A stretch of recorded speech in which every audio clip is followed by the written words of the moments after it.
আজকের এই ভিডিওটি তরুণী এবং অভিভাবকদের জন্য করা। আমার অভিজ্ঞতার আলোকে বেশ কয়েক বছরের সেই আলোকে আপনাদের সঙ্গে কিছু বিষয় শেয়ার করতে চাই। বিশেষ করে তরুণী কেন বললাম, খুলনা যেহেতু বিভাগীয় শহর এবং এর পাশেই রয়েছে পার্শ্ববর্তী দেশ ভারত। ভারত ছাড়াও বিভিন্ন দেশে সম্প্রতি আমরা দেখতে পেরেছি যে মানব পাচার সেটি কিন্তু বিশাল আকারে বা ভয়ঙ্কর আকারে বাড়ছে এবং এর মধ্যে তাদের যে টার্গেট প্রথমেই রয়েছেন তরুণীরা। কয়েকটা গল্প বললে হয়তো বা বুঝতে পারবেন।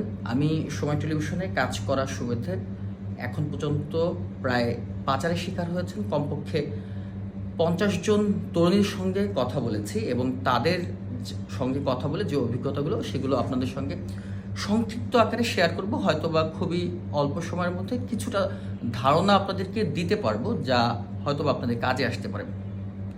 আজ থেকে বেশ কয়েক বছর আগে একটি ঘটনা বলি। আমি তখন বাসায় শুয়ে আছি। আমাদের এলাকারই এক আপা, কাজল আপা, উনি মূলত এক ভুক্তভোগী নারী, আপনারা চিনবেন। তার বাসা হচ্ছে খালিশপুরে, একটা জনপ্রিয় স্থানের জায়গাটার নাম নাই বললাম। তার শিশু তার কন্যাকে পাচ্ছে না, অভিভাবককে নিয়ে, তার আম্মাকে নিয়ে আমার বাসায় আসছে।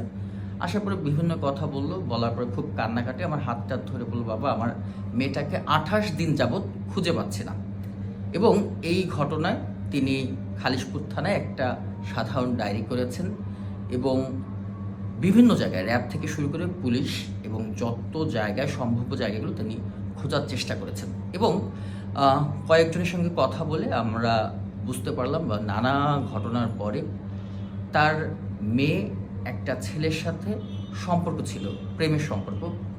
সেই প্রেমের সম্পর্কের জের ধরে সেই ছেলে তাকে প্রলোভন দেখিয়ে যশোর নিয়ে যায়। যশোরে অভয়নগর থেকে এক পর্যায়ে তার বন্ধুর মাধ্যমে বর্ডার পাস করে ভারতে বিক্রি করে দেয়।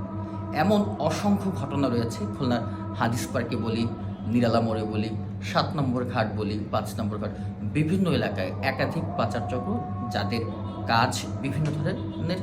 যারা বিবাহিত রয়েছেন তাদেরকে ফেসবুকের মাধ্যমে প্রেম প্রলোভন, একসময় বিয়ের কথা বলে সাতক্ষীরা, যশোর, বিভিন্ন বর্ডার এলাকা থেকেই কিন্তু তারা নিয়ে যাচ্ছে। বিশেষ করে অভয়নগরের একটা চক্রই রয়েছে যারা একেবারেই তরুণ, খুলনার বিভিন্ন স্কুল কলেজের সামনে এসে তারা চেহারা সুন্দর, বিশেষ করে একেবারে যারা মধ্যবিত্ত বা গরিব এরকম টার্গেট করেন।